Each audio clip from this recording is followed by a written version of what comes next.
Fear is not your enemy in the boardroom. Ignoring it is. The women that I see owning boardrooms, they're not fearless. They've just learned to use it to their advantage. Let me tell you what I see. Women who are very capable, very competent, powerhouse coaches, one-on-one, brilliant. But walking into a high-stakes boardroom, things change. They become a different person, qualify everything. Things like, this might sound a bit strange, or excuse me if I might share this. I don't know if this is helpful. Sorry to interrupt. You don't need to be sorry. You earned your place there.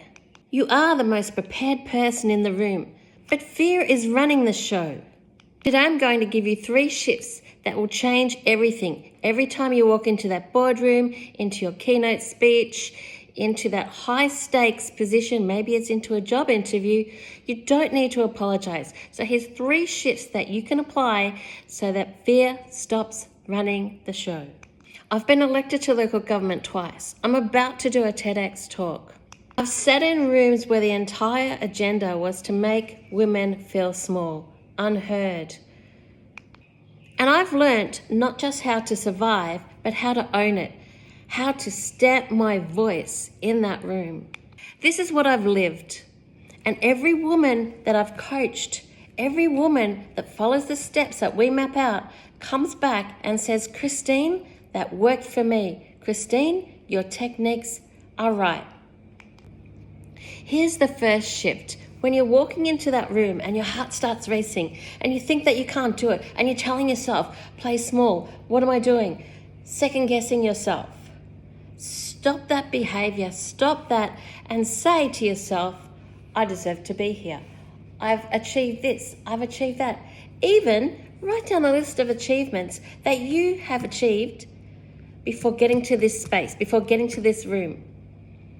Tell yourself in your head, tell yourself, I can do this. I can own this room. This place is for me. I'm important here. Stop the itty-bitty committee in your head and tell it to be quiet. I want you to say to yourself in your head, out loud even, I'm not scared. I'm ready. I can do this. It reframes the whole thing in your head. And you even see your shoulders. You'll feel better. You'll step into the room. I'm ready. I can do this. I deserve to be here. Just try that right now and see how it feels. Drop me a hell yeah in the comments if you felt that fear walking into one of those big meetings, keynote speaking or boardroom. Tell me. Drop me a hell yeah. Tell me where it was. Was it boardroom? Was it elected? Keynote? I'd love to hear, and I'd love to hear if you've tried that, I can do this, I deserve to be here, and tell me the difference that it makes. The second shift is to claim your physical space.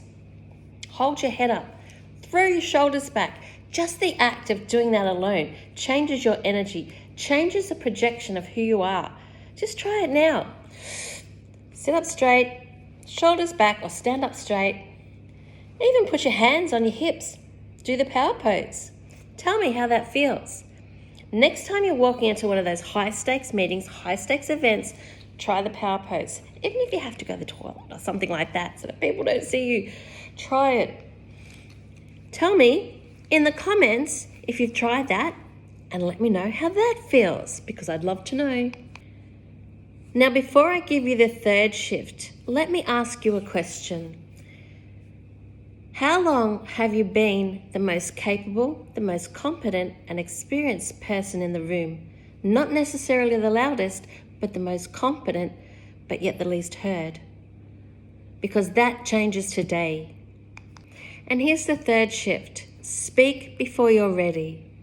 I know the voice in your head says collect more data, make sure you're right, get it 100% perfect. But step into the conversation. Put your thoughts forward.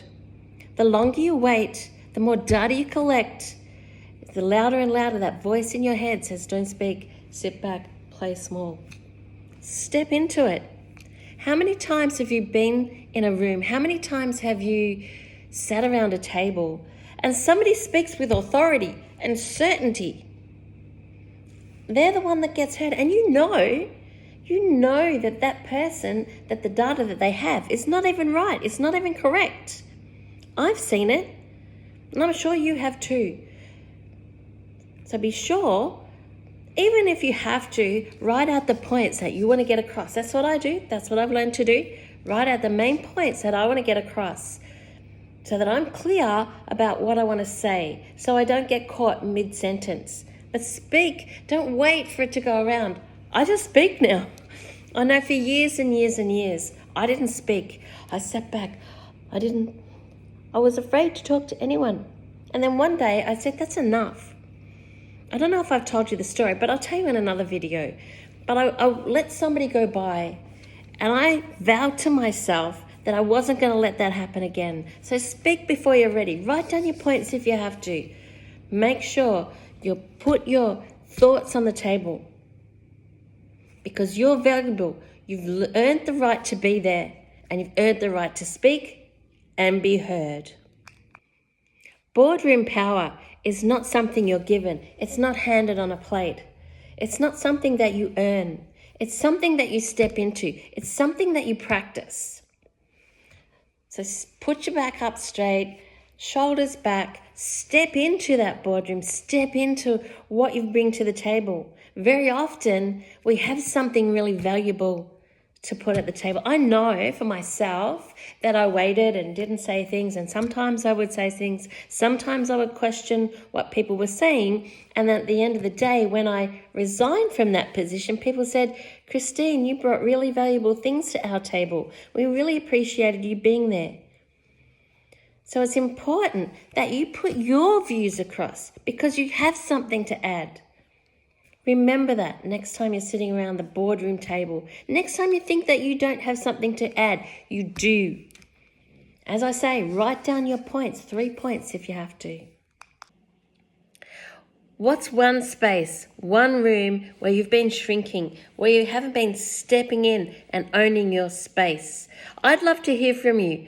Drop me a comment in the chat and let me know where that is and how that plays out for you. Or if you know someone who could benefit from seeing this video today, then send it on to her. I'd love to help someone else as well. So I'm Christine, TEDx and keynote speaker, twice elected to local government, and author of 2 books. All right, hope you have a great day.